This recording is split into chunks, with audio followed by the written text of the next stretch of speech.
First of all, thanks very much for having me, and welcome to my talk about embedded software timing, which is a topic that is relevant for each and every embedded software project.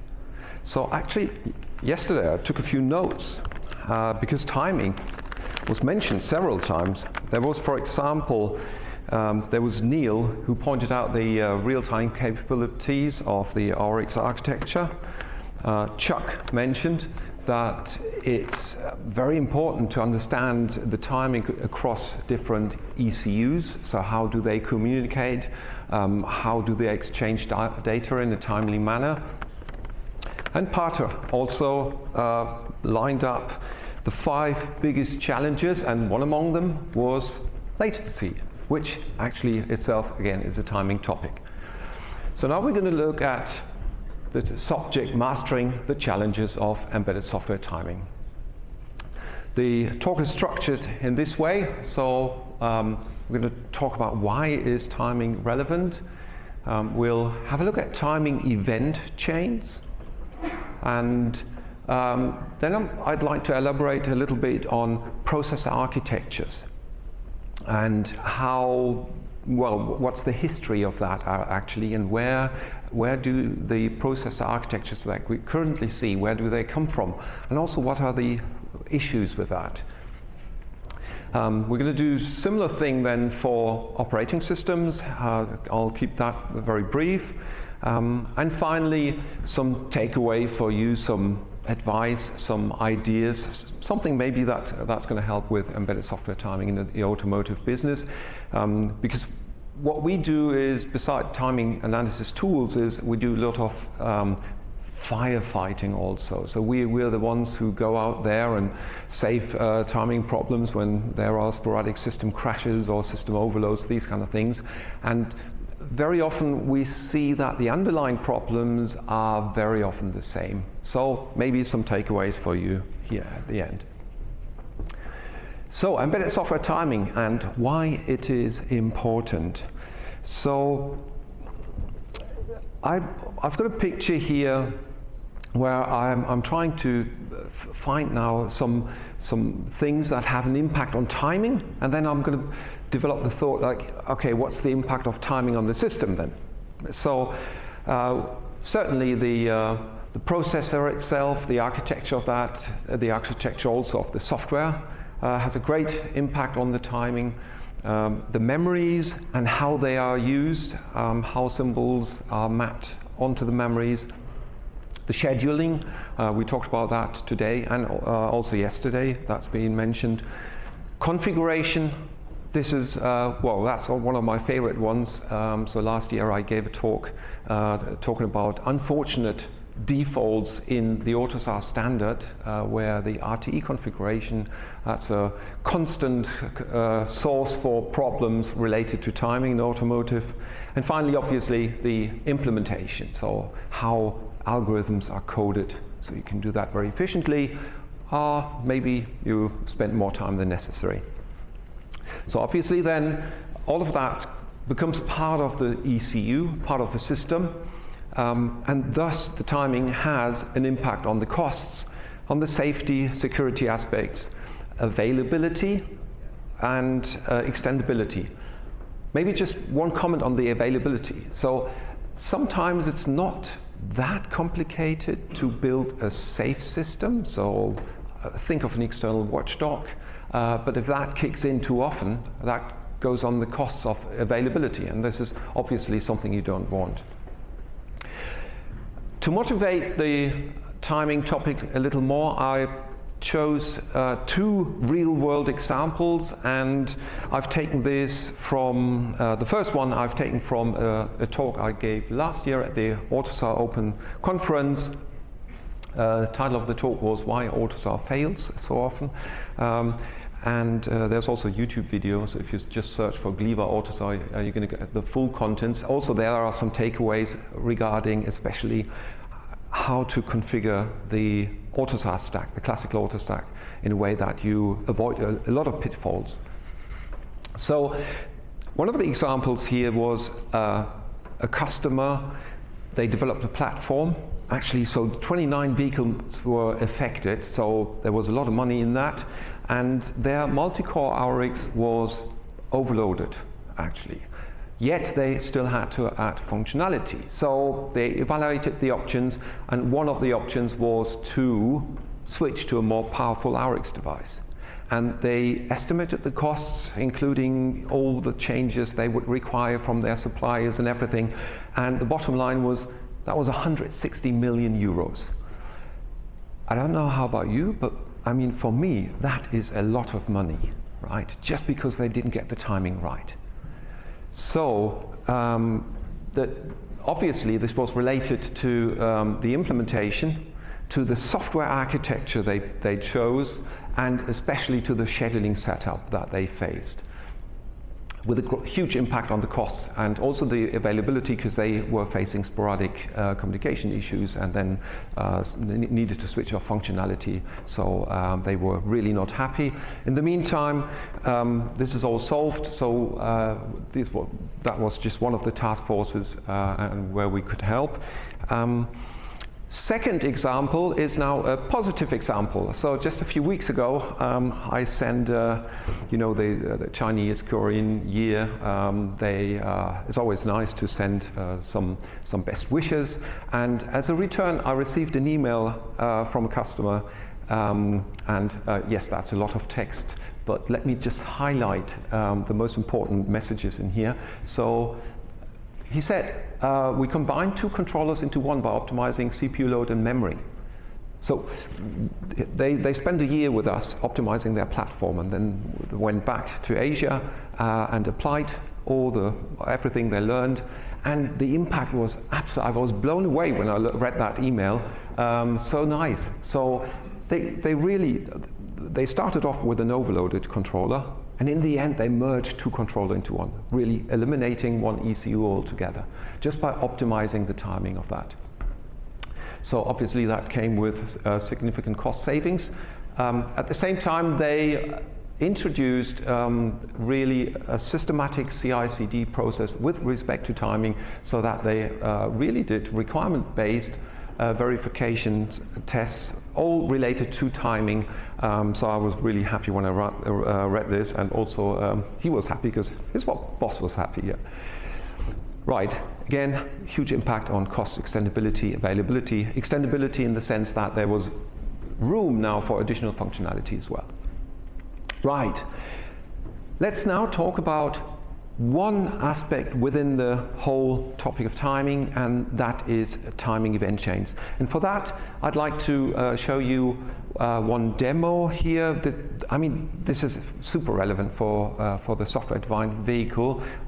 This is exactly what Chuck mentioned, also the event chains. So what are event chains? So first of all, the setup we're looking here, this is an ADAS scenario where we have a camera that identifies objects and then avoids collision here, steering command. So there's a ADAS ECU involved, there's a steering ECU involved, and obviously then they communicate with each other, and you have to react, you have to process the data within a certain time. Otherwise the whole functionality is not there, obviously. So I simplified the event chain a little bit, but what it is that you do is you kind of split it up into different elements. The data processing, so we have the detection, the evasion planning, the required steering activity, that's then goes into all the motor math that needs to be done, and finally to the motor control. So now let's look at how this looks like on the real system then. And for visualizing that, what you see here is now tracing. So we trace the actual software, the communication. So here on the top you see the POSIX system with all its processes and threads and the status. So all the dark color indicates always the running state, the bright colors ready or waiting state. And then we have here really the event chain itself, visual inside the schedule trace. So you really see what is happening when, and That's really, please note that we're really leaving the POSIX world here and go down to the ATOS world and back again. So it's really connecting these different systems and having a view on the whole thing. So this actually then visualizes the end-to-end event chain, really from the very beginning here all the way to the end here, and answers two very important questions. The first one, is the end-to-end timing requirement fulfilled? And if not, why not? Because then you start to look at the details like, okay, what was it that delayed certain computation or certain data transmission and these kind of things. So really the awareness of what is going in the system is extremely important in order to be in control of your timing, not just let it happen, but really orchestrate it, manage it. Okay, so these are actually then, you could say, a step-by-step how to deal with event chains. So you, first of all, you identify your event chains, obviously, on a functional level. You specify them, including the end-to-end timing requirement that you set up. Then you have your system architecture, software architecture, and then you decompose your event chain into these different, let's say, elements that make up your event chain. Then you verify it, and the verification then can take place in either in a virtual environment, on a real hill, or even in the car.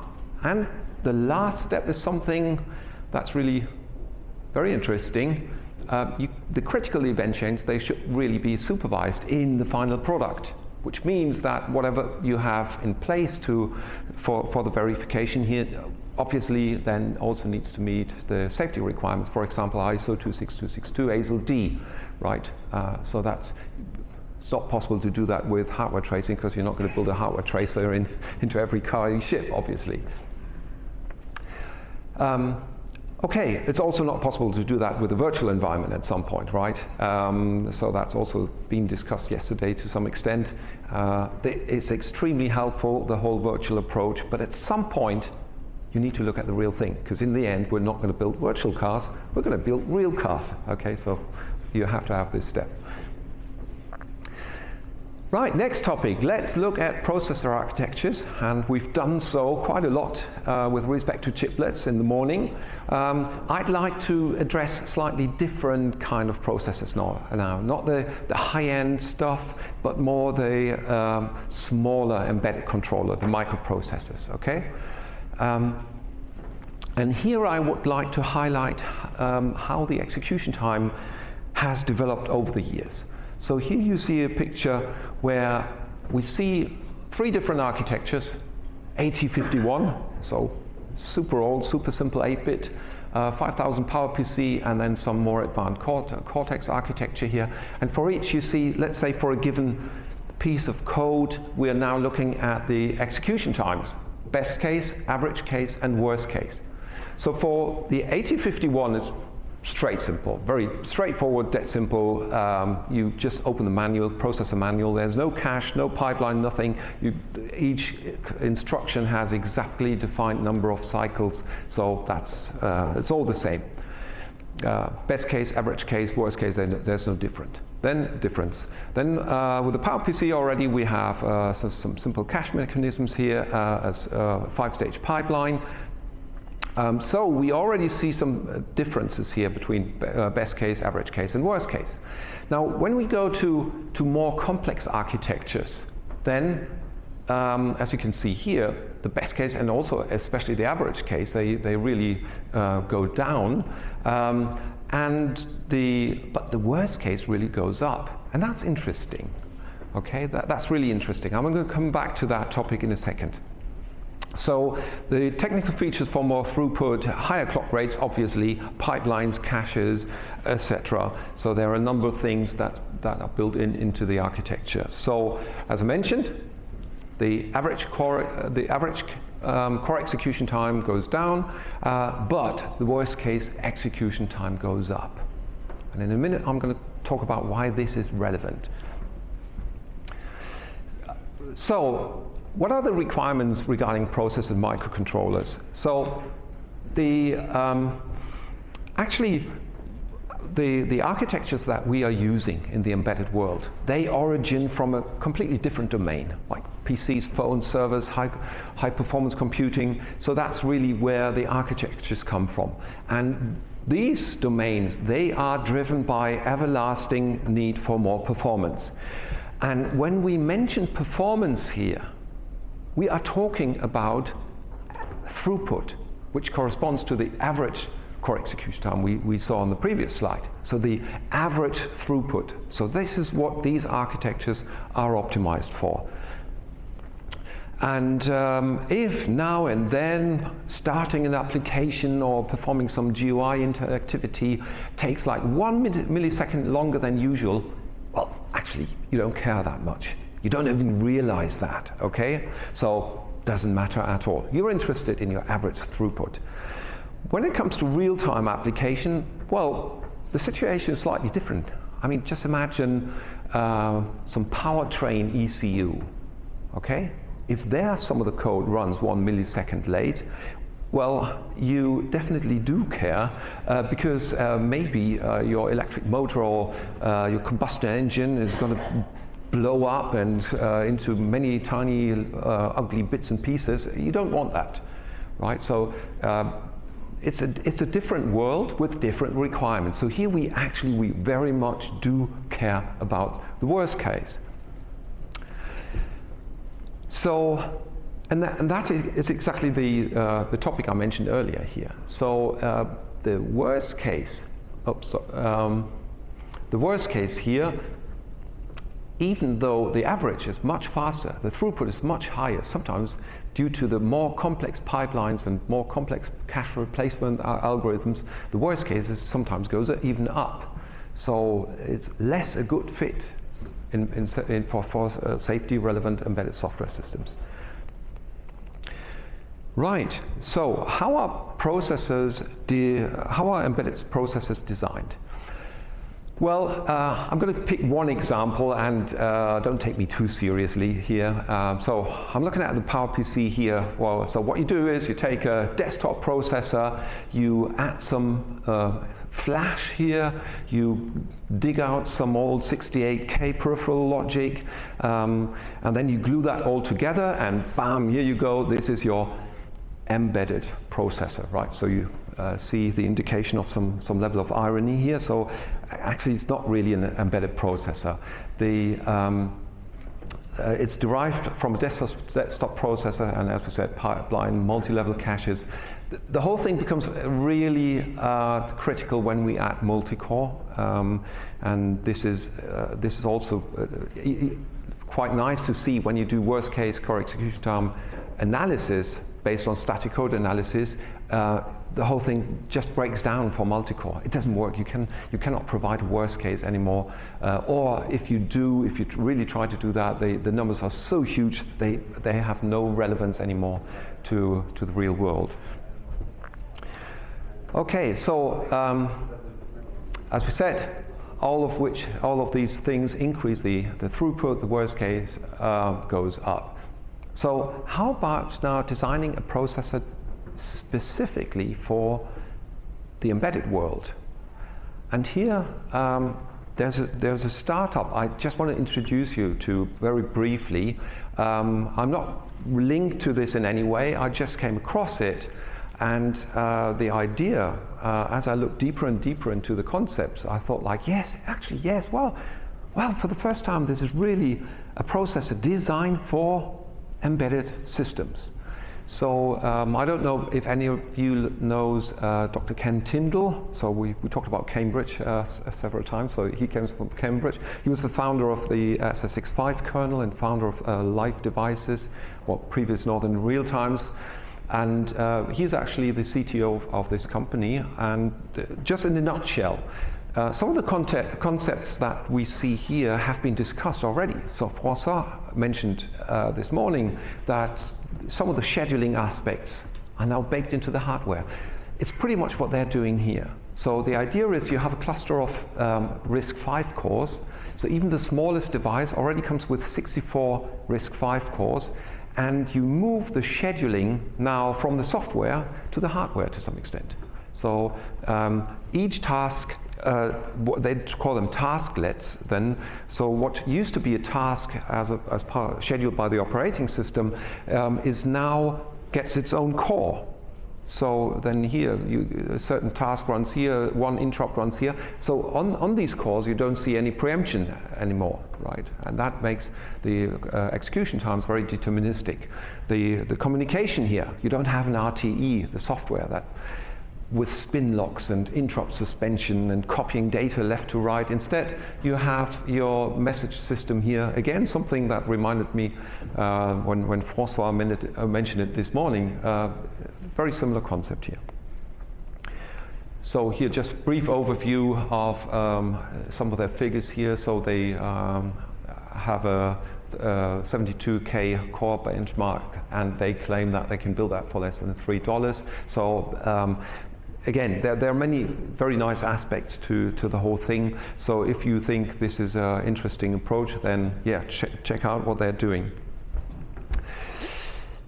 So scheduling. So now we talked about the processors, and now let's have a very brief look at the scheduling. So where does POSIX come from? Well, POSIX comes from PC, phone servers, so this is where the POSIX operating system are used, and they have an everlasting need for more performance, and performance here means throughput. So if now and then, wait a second, haven't we seen that just a few minutes ago? Yes, so I feel like a déjà vu. Okay, so with the software we actually have the same pattern. We just copy stuff, port it to the embedded world, although it's not really the right fit.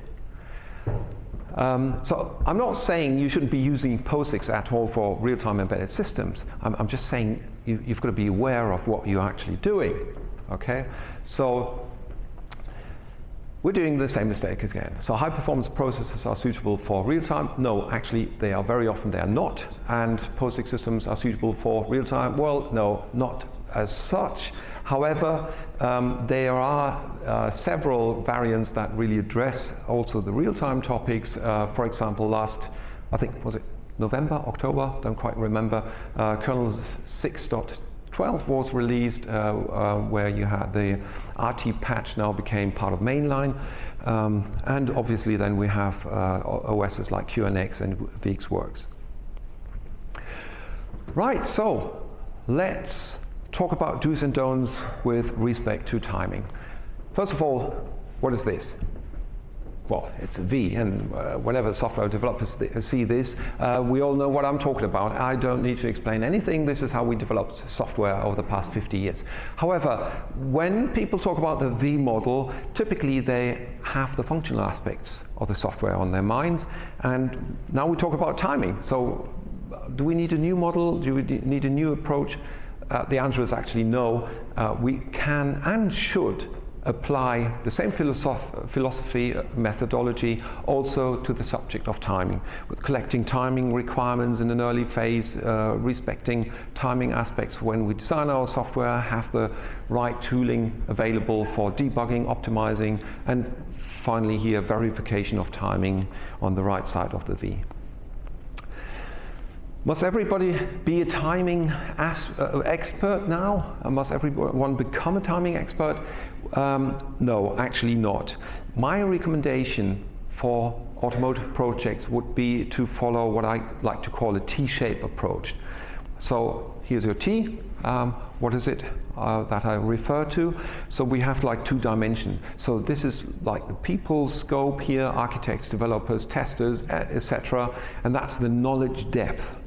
And the idea is now that we have two different depths, right? So the first one is not very deep, so they're not really deep diving here into the subject, but they should be aware that really timing is important, is relevant, and they should have some keywords ready, so that when they see certain weird functional behavior, sporadic system crashes, so that they suspect, wait, maybe the underlying problem is a timing problem, and then they can get in touch with the timing expert of the project. So also I would recommend not every project needs a timing expert as such assigned only to the project. So really several projects can share a timing expert, but you have to have someone to talk to, someone who within the project is responsible for this timing aspect.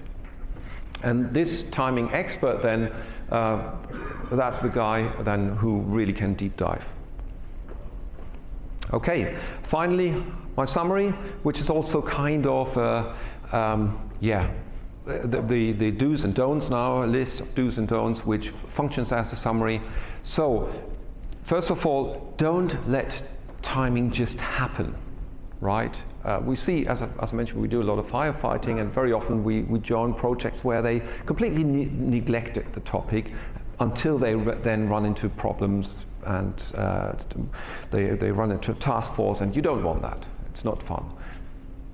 So don't let task forces control your timing methodology. We've seen that so many times, because then the best expert, they really then are pulled in, and they can't do interesting other stuff, very valuable other stuff. They're now locked in these task forces saving the world, right? Here on the side of the do's, consider timing in all development aspects, in all development steps. And you don't need to spend much time, but again, don't just ignore timing. Don't let it just happen. As I mentioned, every project must have a timing expert assigned. And then two more recommendations here. Establish automated timing tests, just like you establish functional timing tests, right? I mean, you would never develop software without having automated functional tests. So apply the same philosophy also for timing. And also then finally, get the platform right. So when you develop software platforms, well, that's a fantastic idea. It absolutely makes sense. And really put the effort into the platforms. Yeah, because then if the platform is very efficient, comes with a good infrastructure for timing and these kind of things, then all the Drive projects obviously benefit from that. And because it's so important, I just want to underline that. And with this, I come to the end of my presentation and would like to say thank you, and I'm open for questions.